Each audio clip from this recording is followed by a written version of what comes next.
The housing market over the past couple of years has been insane, with buyers willing to do just about anything they need to just to get their offer accepted, and sellers putting up their homes for sale with the anticipation of multiple offers in a very short period of time. All of that changed as we got closer to the end of 2022, which brought in a lot of worry for both sellers and buyers. But luckily, 2023 is a lot different so far. So does that mean you should or shouldn't buy a home in 2023? Hey there, I'm Corey Benhart. I'm a local Pennsylvania realtor, and I specialize in helping people just like you move to the great state of Pennsylvania and find their perfect Pennsylvania home. All of my contact information is down in the description below. I would love to hear from you, and let's get started. All right, so starting towards the end of 2022, when the Feds hiked interest rates 7 times in a relatively short period of time, it caused a lot of doubt between sellers and buyers. Everyone was used to the 2 to 4% rates that we've been dealing with since right around 2020. Plus, the media was taking some very bold predictions in the headlines, which caused even more fear. But the media was only focusing on the countrywide real estate market, and we all know that real estate is so hyper-local that they really need to focus not just on the countrywide, because it's really hard to have an accurate countrywide real estate market reading, because real estate really depends on the state,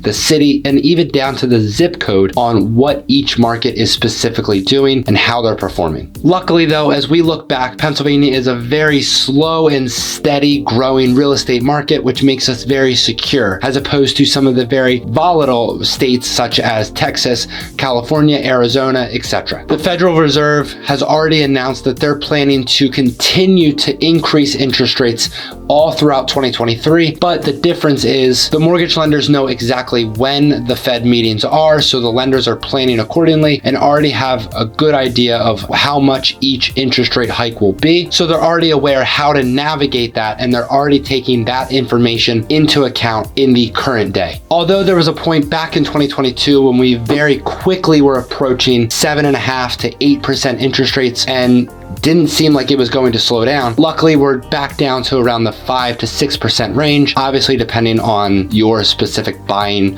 criteria and how much you can afford. Just over the past couple of weeks, we have seen a tremendous increase in buyer activity, both coming back into the market and offers being made, because I think buyers are finally seeing that the 7, 8, 9 potential interest rates really isn't sustainable. For now, we're hovering right around the 5 to 6% range, which isn't really all that bad, even compared to the past 3 to 4% range that we were all very comfortable with. Since a lot more buyers are coming back into the market and not really that many homes are being listed yet, I anticipate that the demand will increase because supply isn't increasing much at all. Compared to 2020 and 2021, sellers wanted to sell as quickly as possible and cash in on that equity and then buy their next home at such an amazing interest rate. But nowadays, sellers still have a great amount of equity, but not many sellers really want to sell unless they really need to, because if you sell a home at, let's say, 3 to 4% interest rate, and then you're going to have to buy a new home at, let's say, 5 to 6%, it really doesn't make that all big of a difference unless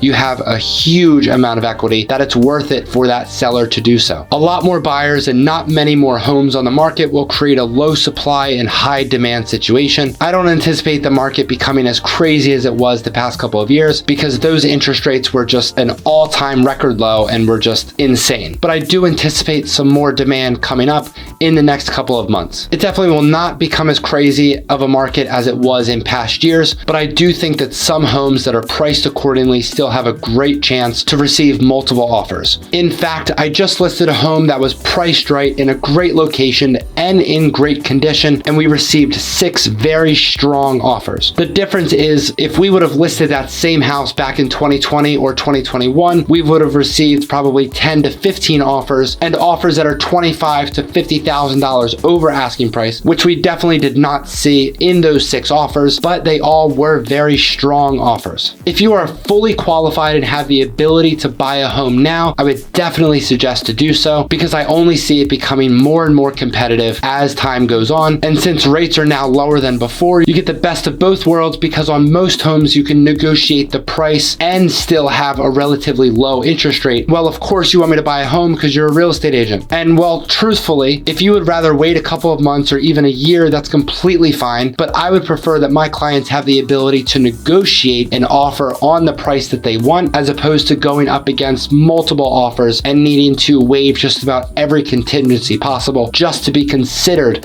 on a home. So when it comes to buying a home, it really depends on when your perfect time frame is and when you're fully qualified. If the time frame is now or soon and you are already fully qualified, I don't see a reason why you would need to wait. I definitely don't see the competition going down anytime soon. Another thing to keep in mind is just because interest rates are higher than before, the number of days that it takes for a home to sell is longer and demand is lower than before. That doesn't mean that buyers can just offer whatever they want and expect sellers to accept it. There is definitely a little flexibility when it comes to a certain specific house, depending on the condition, location, and price, but it also depends on how long the home has been on the market. I've heard of buyers that offer $25,000 to $100,000 below the asking price on a home that was just listed. And that's completely unrealistic. And if that's your approach, you're likely never going to have your offer accepted. Real estate is extremely hyper local. So what you hear on the news about the national market is definitely not what is happening in each specific local niche market. So depending on where you want to move to, I would highly suggest to reach out to a local realtor in that area so that they can help you learn more about what's happening in that specific area. Speaking of being realistic, a lot of home sellers are pricing their homes at